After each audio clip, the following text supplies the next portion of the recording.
منہ کے بل زمین پہ آئے، اس لیے کہ بازوؤں میں رسن بندھی تھی۔ لاش حسین کو دیکھنے کے بعد یہی کہا تھا، یا جدہ یا رسول اللہ صلی علیہ ملیک السماء ھذا حسین مرمل بالدماء مقطع الاعضاء مسلوب الامامۃ والرداء۔ یا رسول اللہ آپ پہ تو ملائکہ نے نماز پڑھی، لیکن یا رسول اللہ یہ حسین ہے جس کے اعضاء کو ٹکڑے ٹکڑے کر دیا۔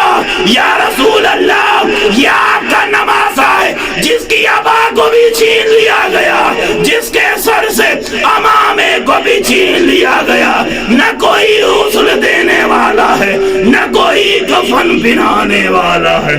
الا لعنت اللہ علی القوم الظالمین۔